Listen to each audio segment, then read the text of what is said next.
Okay, so I am going to continue on where I last left off within my timeline, my story, my truth, my testimonial, mine. And I had just gotten done breaking up with the con man after dating him for 7 months. And again, this is what is considered like my interpretation is an in-person romance or sweetheart scam. And so where we were at was I had also he had just gotten the charge for the felony vehicular assault due to the car accident that he created and broke my arm in the car crash where I still have bruise. Oh my God. Actually, wait. I feel like the bruise. Oh my God. This is the first time that this bruise has never been here in like 8 years. Wait. Yes, 8 years. Oh no, I still see it a bit. Okay, you can kind of still see it, right? I don't know if you can, but wait, maybe not. Maybe not anymore. Wow, it is going away though. Oh, that's amazing. Because every time I look, it was there, this bruise, to always like remind me of where the broken arm was 8 years ago. It's kind of start like I still see it a little bit. I know you can't detect it on the camera, but it is. I think that's a good sign. That means I'm ascending. Okay, anyways. It's well, anyways, so he's facing a felony where he could be going to prison potentially for up to 2 to 6 years, and having this felony charge. But it's a pretty aggressive felony charge on his record. So, for the next 2.5 years, this is my gang stalking experience, everyone. And I did not know what was happening at first. And I had to do it all by myself, because the whole point of gang stalking is to isolate the victim where I was, where I used to be, and make them feel like they don't have anybody and any support. So that's where we're at is I am starting the 2.5 year journey where I moved 12 times in a total of 3 years. That's averaging about moving every 4 months. And that was due to the fact that I had to move because they were always like, they would break into my spaces. I'd not feel safe anymore and I'd have to leave. Or there'd be a reason that I'd have to leave where I'm at. They would turn my landlord against me. So where we're going to start, because that is actually what reminds me, is I really want to shed light and bring awareness to the fact that people need to be aware that the Airbnbs, you also need to be very discerning when you're choosing an Airbnb to stay at. Not all of them have good intentions for their guests. Because this particular one that I was staying at when I met this con man was that, I guess con man, never, the guy I was dating is why I meant to do that. Um, so anyways, I found out through the process of investigation that they were working together. That's when shit got fucking real for me. And I was like, what the fuck? Because then that meant that there was premeditation that was involved in this. And this is where then I start to um, understand that this particular situation that occurred with this con man that I thought was just a random act was potentially tied to this guy from 4 years previous, 4 to 5 years previous, who ended up putting a revenge plot plan up against me. Found out that those two ended up having prison time together and knew each other. So that there was potential that he was set up. Because I was at that stage of my life, I was very predictable. I did and went to the same places pretty religiously, and I only had a few. especially during my drinking days and numbing out days. So it easy to figure out, where I'm going to be. And that's just another thing to keep in mind is that if you feel like you're being gang stalked, you need to not be so routine and switch up your movements. That's very important to keep yourself unpredictable, instead of predictable. Otherwise, it just makes you more of a target. So I had okay, so from the time period that I figured out, because it was just going to say it so that it's put out there again, because I had people that were like connected to me through my social media, through my friend connections on social media, through email, and through contacts in my contact book, my phone contact list, that could have been potentially contacted by people impersonating me, or because these again are more scams that they're doing. These are what's called secondary scams. And they reach out to, this is why just one person can be so valuable for these hackers and these scammers and these con men, because your information is it's worth gold. It's gold for these con men. Instant gold. Something as simple as your name, social security, email, phone number, driver's license, and it's easy for them to grab this stuff. Anyways, I had started to use my time where I couldn't move around as much due to the fact that now I didn't have a vehicle, and I was back to using public transportation, which I was familiar with because I had actually purposely downsized to not have a vehicle prior to having this particular vehicle that, by the way, he had given to me. He gave it to me during a time when I was trying to not have a vehicle. And I remember that was one of the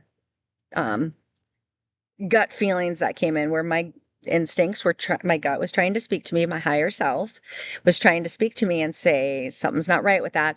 And I hesitated for 2 weeks because I was content. My life was fine without the vehicle and I didn't need it. And like I say, I had purpose. I was trying to, keep some pollution off the planet as one person in that way. So there was pure intention behind it. And he knew that. And he was still trying to offer me, which I thought seemed very disrespectful.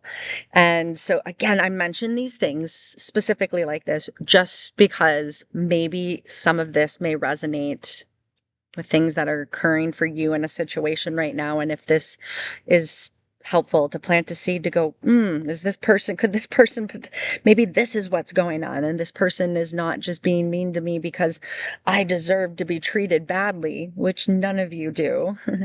But that's what we think. That's what their intentions are for us to think is that we are the wrong person. We're doing something wrong. And it's easy to make a vulnerable, people-pleasing person think that way when you've already been trained to think that way your whole life due to your upbringing, and they know that they can instantly, like I say, I was an open book for this person. I had just found out that my parents had lied to me and did not tell me about my grandfather's death. So I left the state I was in to move back to a state I had lived in to try to go back to school for this master's degree in intuitive psychology, to begin my healing / soul's purpose mission at that point. And I didn't even understand it to the level I do now. I just knew there was a purpose that didn't exist how I had been currently living in my 3D life, unawakened, unconscious awareness life.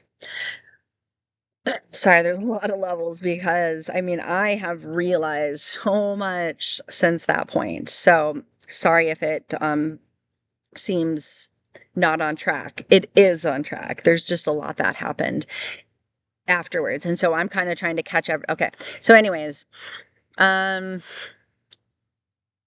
starting to research not only within looking in the computer and my laptop and the laptop that was left there, but also my cell phone.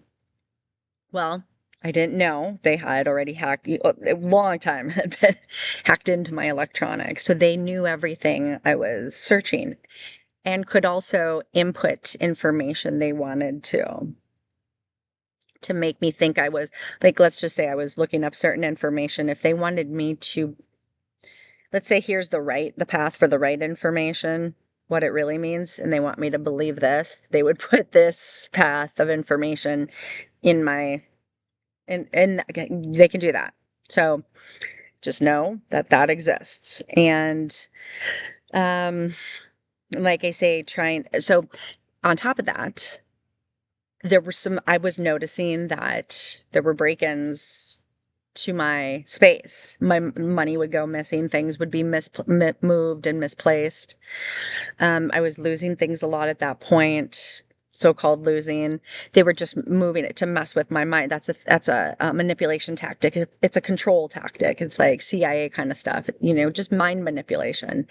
And look it up. It's, this is the stuff I had to do, is you look this up, so that you go, is this me or is this really happening? Because that's what they want you to do, is second guess your reality, basically. And what makes it even harder is when you don't have somebody to talk to that you can trust, and which is why they isolate you, because they want to make sure that the only people that are in your life are people that can keep you in that confused state that they are purposely manipulating you and gaslighting you to be in.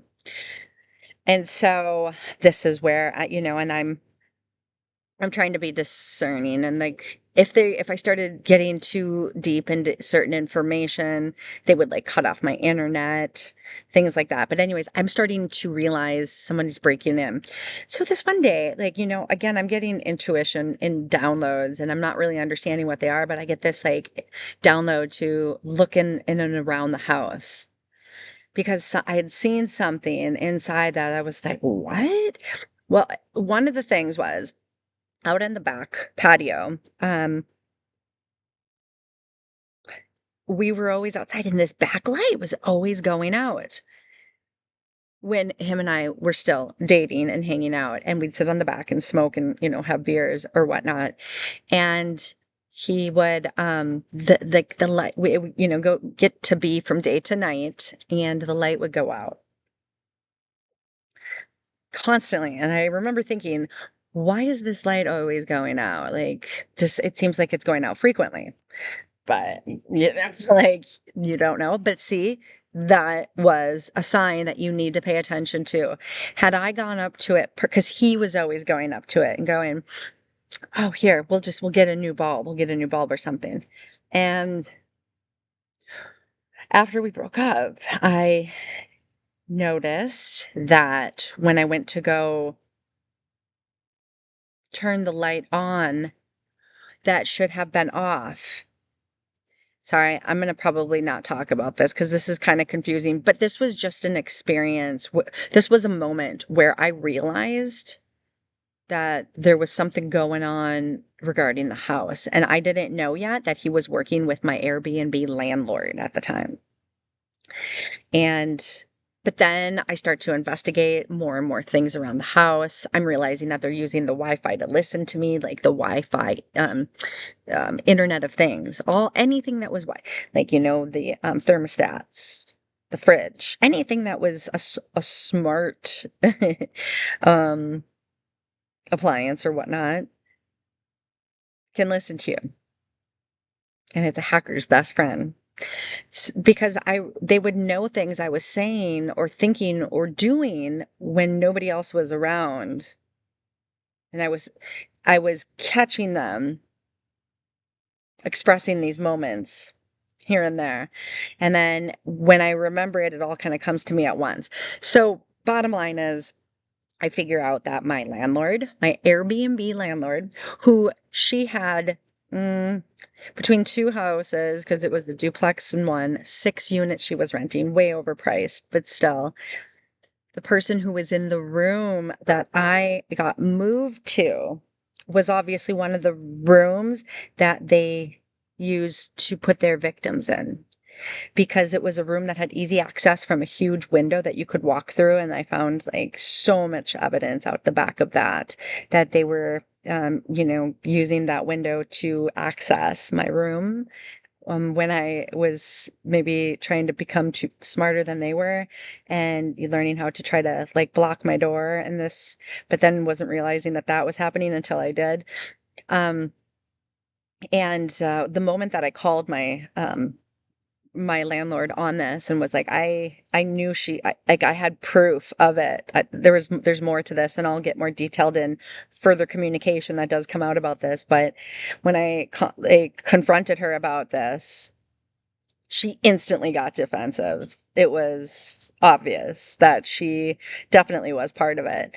And that, like I say, that'll blow your fucking mind when you're like, what? Like, no, this is like the worst after school special that could possibly be happening right now. This is the worst nightmare because at that point as well, I had one friend, so-called friend left that could have helped me when I needed to get out of there. Because then I told her I was going to be leaving.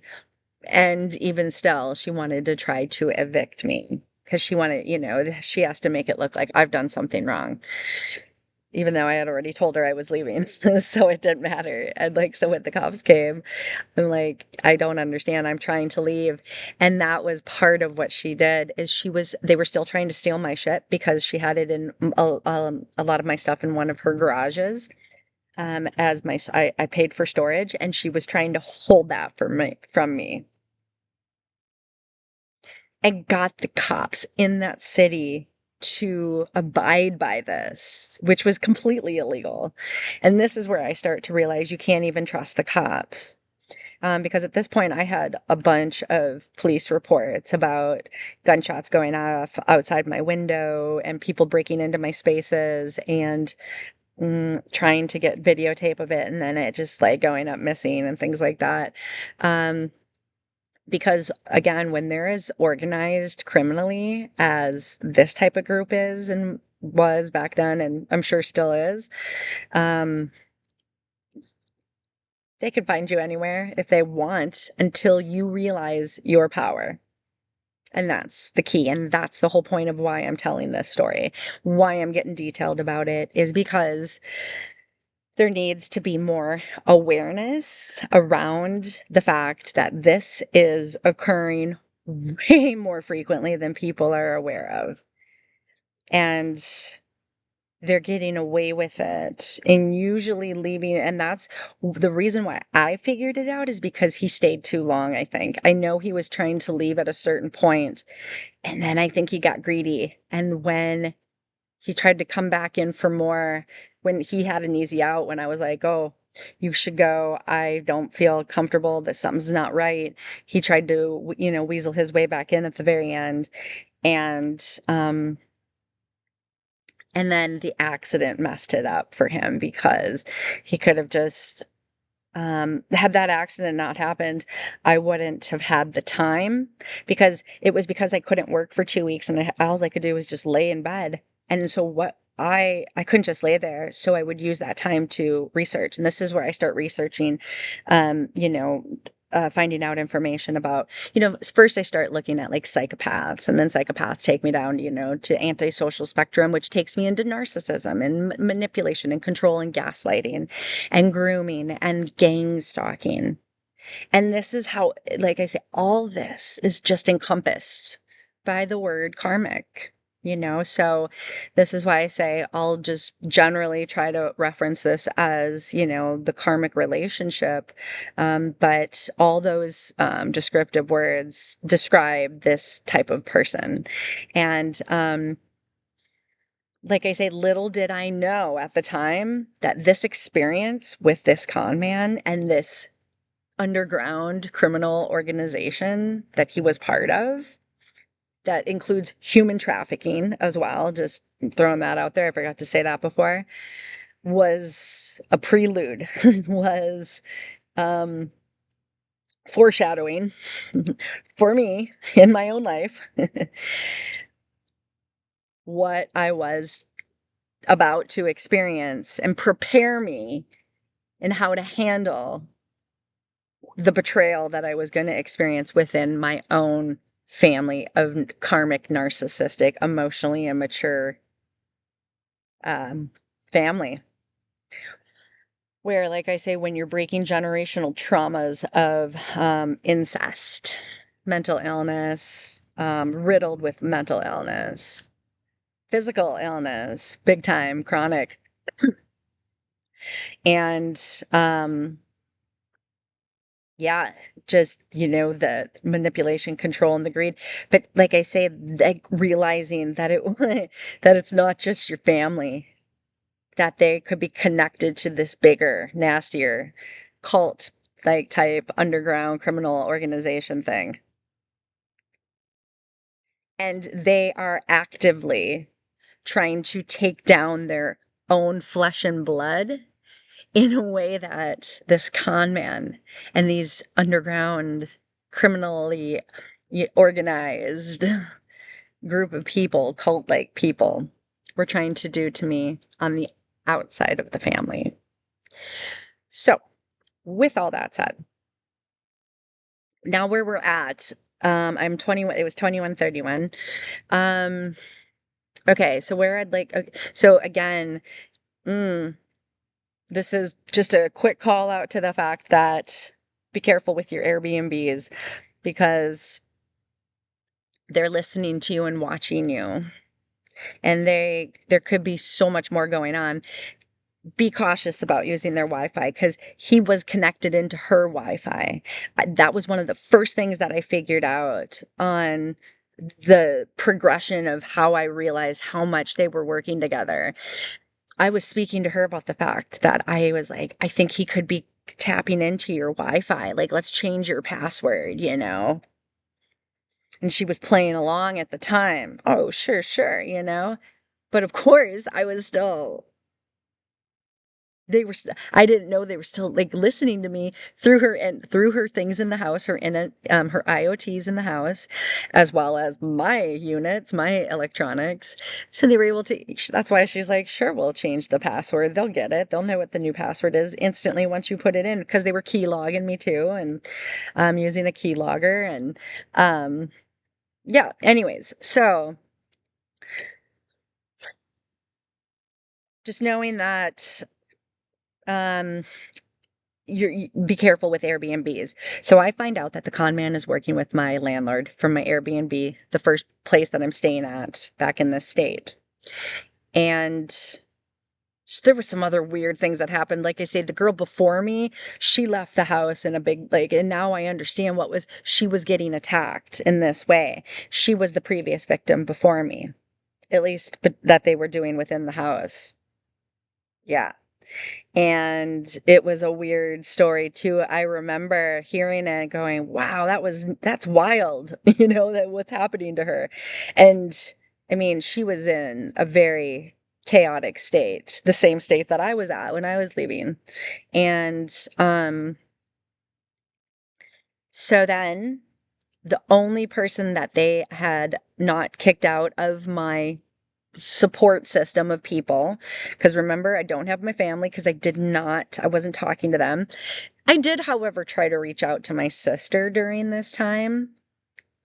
And the communication that was had between us was very disconcerting. It was, for the longest time, I was like, if that was her, she was nasty. She was like, we disown you, like you're a disgrace and all this stuff. And it was like, as I'm calling out for help, going, something's happening here. I'm under attack and I don't know what's going on. I need your help. And that was the response, was fuck you, basically. So I always, for 8 years then, during that time period that I wasn't talking to my family, thought, if that was her, what the fuck? Why was she speaking to me that way? Or knowing that they were impersonating me to other people. Could that have been them impersonating her to me? Because I started also rationalizing later down the road that they were impersonating other people, that the couple that I still had left in my life, to make it seem like I was talking to them when in reality I'd be talking to somebody who was impersonating my friend. so that they could make me think that we weren't talking anymore, because they would start a fight with me. And like I say, there's just so many tactics that they have to push people out of your life. And I'm seeing a bunny right now, so that's a really good sign of abundance for people at the moment. Hi, baby. Aw, she's just so cute. She's like my little um yard bunny, and all her little baby bunnies feel comfortable around. Like, I love it. We're just a little family out here. Okay, so anyways, where was I? Okay. So the one of the people that really randomly reached out to me, which I thought seemed weird, but yet not weird enough for me to question deeper, because it was just like it felt serendipitous at the time. Like, oh my God, I thank God, like you're here right now. This was a friend that I had been friends with 5 years previous when I was in the state, like 5 to 7 years previous, and hadn't spoken to in years, and we connected. And I think it was through Facebook. It was before, because like I say, at the beginning of 2018, that's what I was trying to finish saying, was I had no, all my email addresses were taken from me. All my social media had been taken from me. Any accounts. This is where I had to put out freezes on all my credit, because they had stolen my identity at that point. So from 2018 on, my identity is completely stolen. And if anybody ended up getting an email, a communication through any social media from my account, it wasn't me. It was somebody impersonating me. And so know that that happens too. But so going back, the person that is reaching out to me, that I'm thinking I can go to for help to leave this Airbnb and go stay with him until I can kind of get my because I hadn't worked in 2 weeks, and he had got me to a place where I was going paycheck by paycheck. So I barely had any money, and I needed to have some time and space, just like a couple of weeks, to try to rebuild, get a paycheck going at least, and at least 3D style, 3D world style. And so when I go to live with this guy, this is where another level of like cray cray pops out, where I find out this is where there were 2 attempts where they tried to literally, at this point now, come into the space when me and my cats are in there, and where I know they were either trying to human traffic me / kidnap me at the time, or kill me.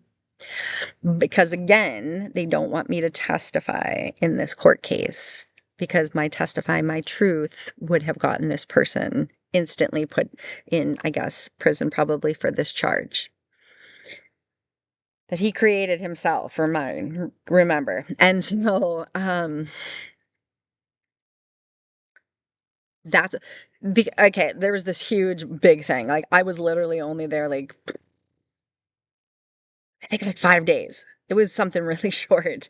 It wasn't, because I was planning to stay there like maybe 2 weeks to a month. I think, it was like, and he was all on board. And then all of a sudden, like day 2, day 3, all of a sudden he has a girlfriend. He's flipping out on me, telling me I need to get out of the house, and I'm taking advantage of him. When before he was like, please come and stay with me. I'm going to help you. And all of a sudden he just flips.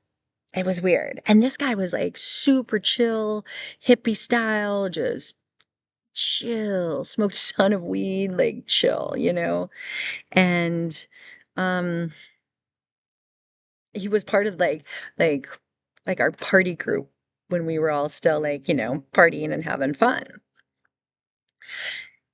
And I never saw any nasty out of him ever. And unfortunately, I hadn't spoken to any of that group since this point either. I had just started speaking to one of the females that knew him. And something had come out right before I moved in with him, or maybe it was after. Maybe it was after, because I don't think I would, well, I had no choice, but I also didn't I trusted him completely at the point.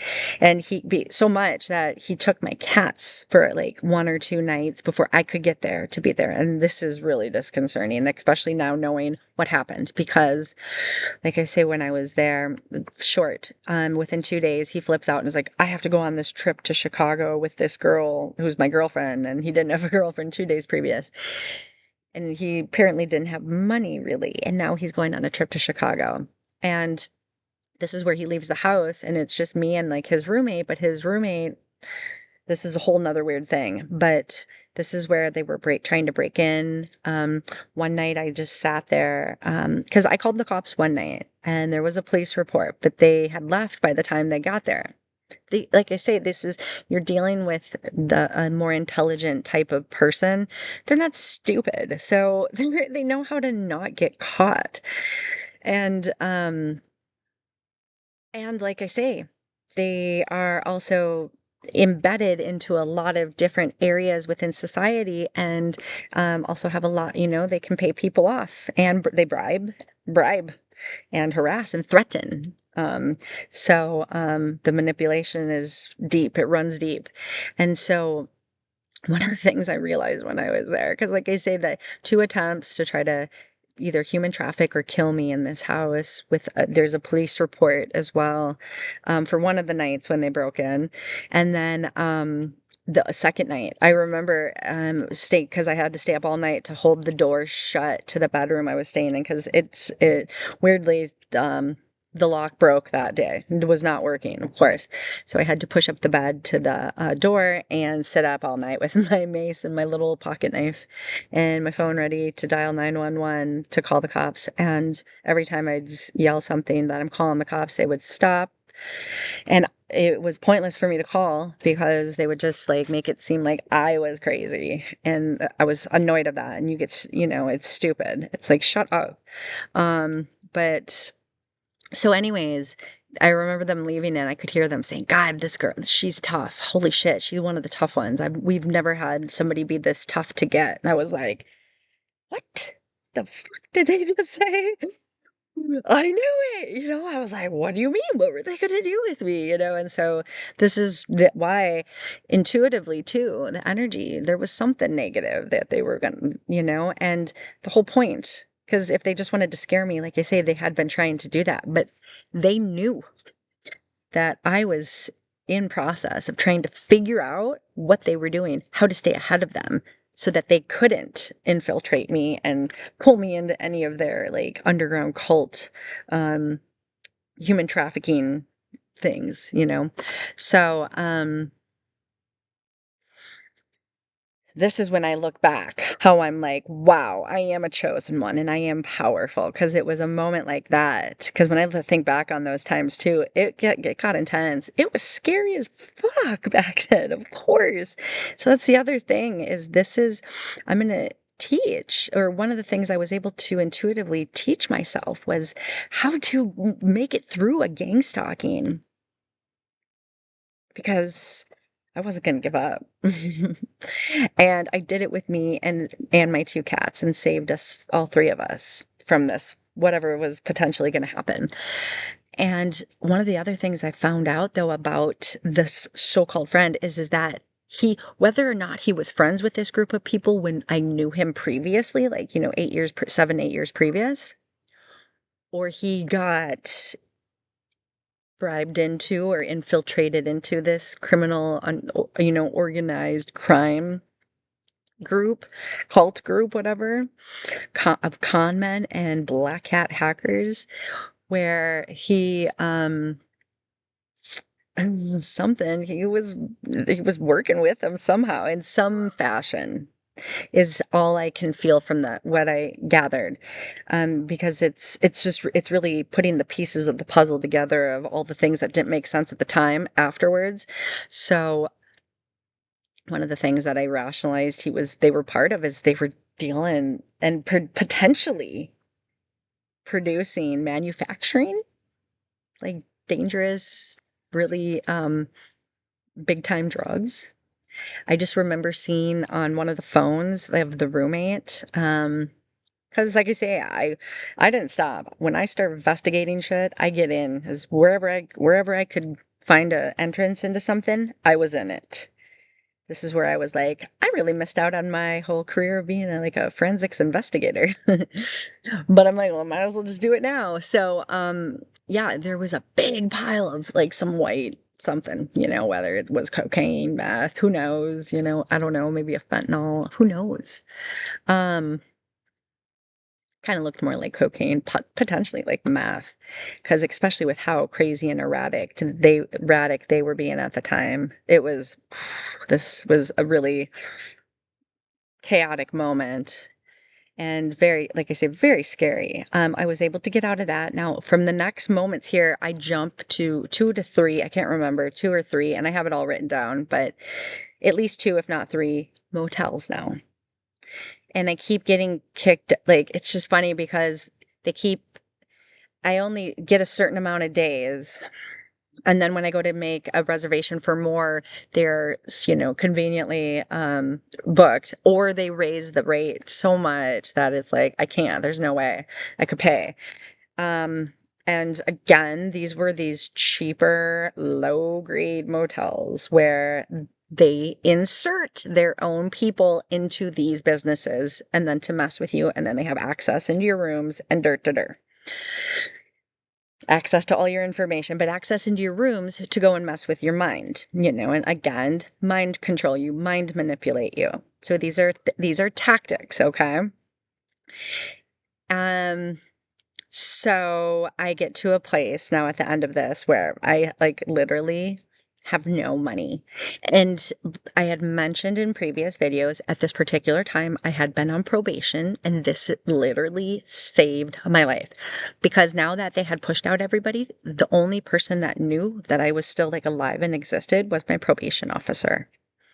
So I was keeping her informed. She knew about everything about this. I was like, this is why I'm dealing with this fake charge that's put on me, this stupid felony fraud charge that got put on me that I did not do. But again, this is what they will do. If they get your information, they can get you set up on criminal charges that they're doing because they have your information. And if you can't disprove that it was not you, and it was another person due to the fact of maybe not having some videotape to show a visual of who was performing or doing whatever, then you have your word against, whoever. So, like I say, this was the godsend is my probation officer knew this was all happening.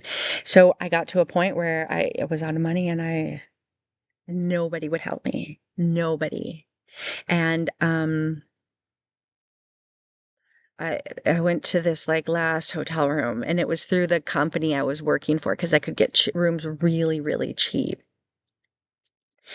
to be able to stay as long as I could until and I was trying to just wait for my next check and things like that because I was still trying to work. I'm working throughout all of this, and it's, I'm trying to be mentally there on the job, but you're so not, and so, I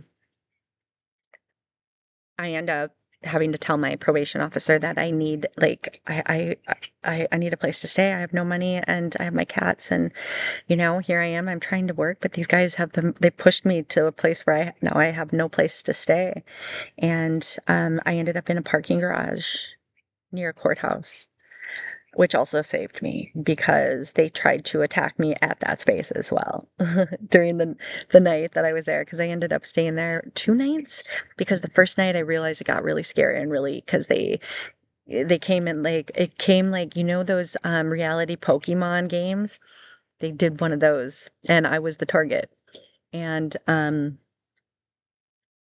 so I was able to contact my probation that night and let her know that I wanted the police to watch, like keep watch over me that night. So they patrolled the area and she had them, watching me in a way to keep me safe. And so, like I say, that was actually a godsend, right? Um, and so that's what I mean is I just was using anything I could have at that time. Like this is called Survivor. in its purest form, and you use anything and every tool you have.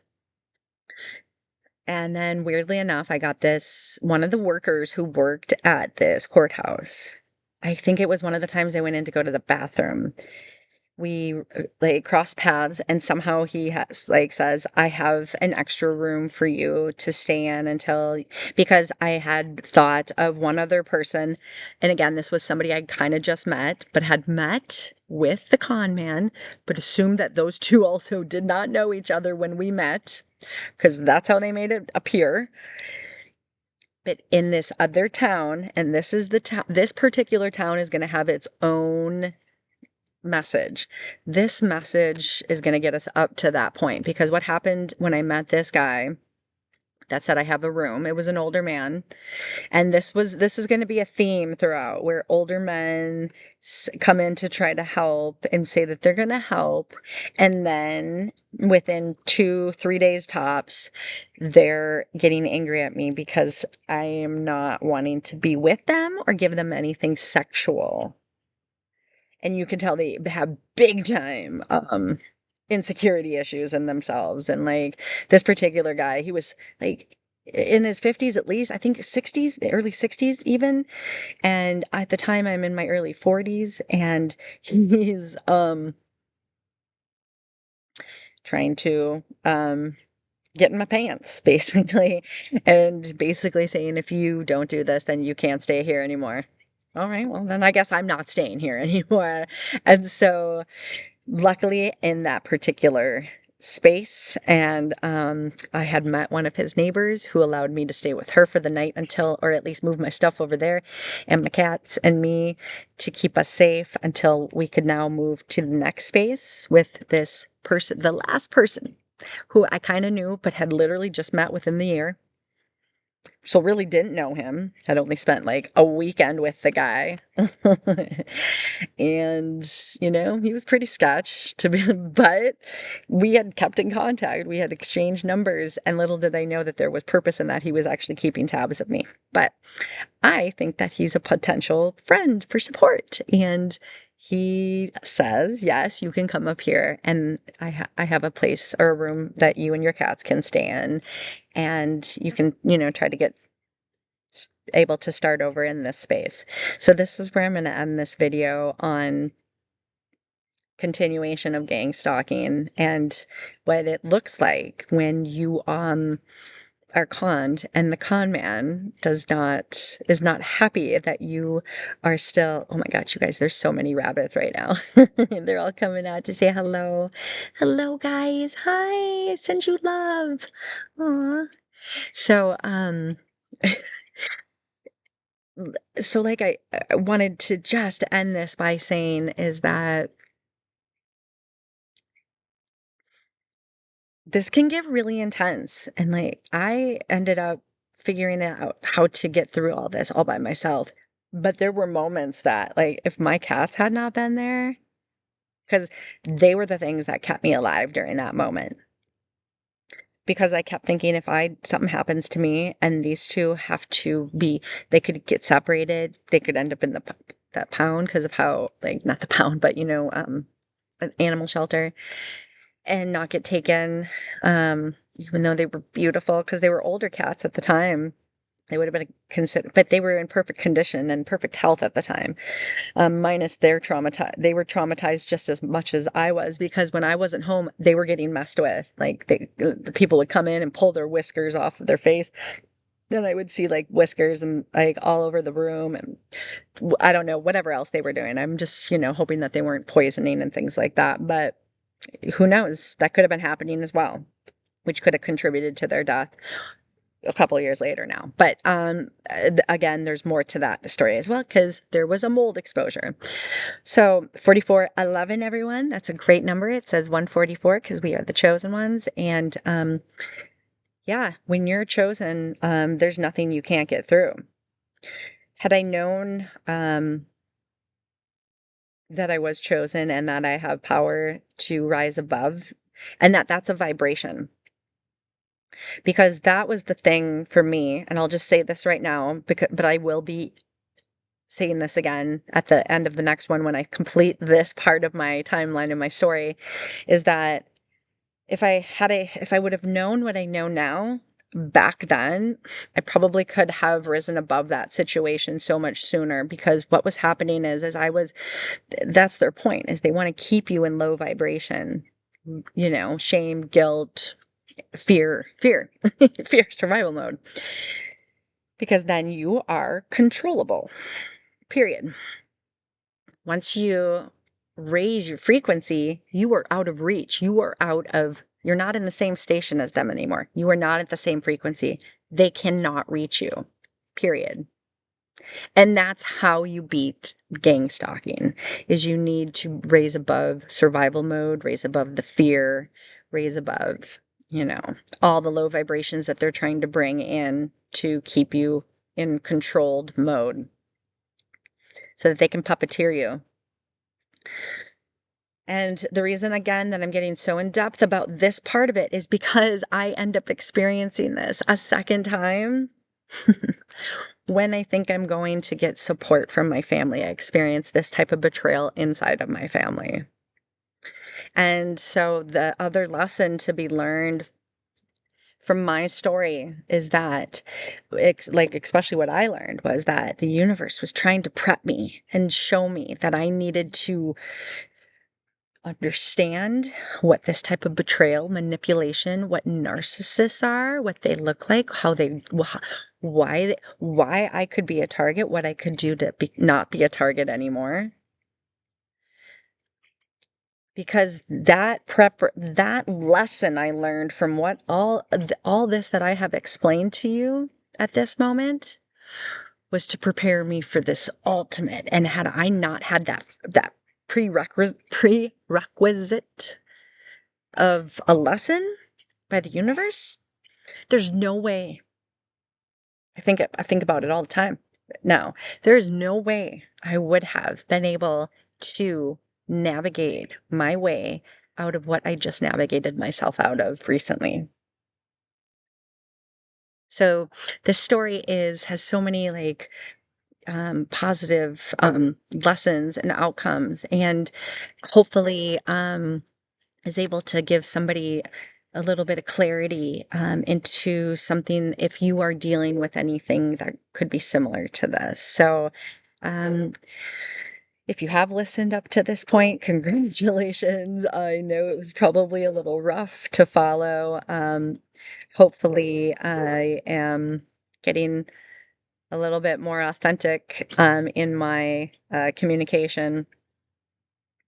I don't know if I'm going to listen back at this myself, but anyways, I send you all so much love and gratitude. If you have listened to this point, just always going to say this. If you have listened to this point, I just got chills, actually. You are in such a good space for yourself. Know that if it's rough for you right now, just know you're doing the right thing. Everything is working out in divine timing the way it is supposed to, and see the lesson. Because once you can see the lesson, you can learn it and move past it so much quicker. The reason mine took so long is because I couldn't see what I see now. And that's the intention of my words, is to hopefully have you see something that you haven't been able to see yet up to this point, and to help you get past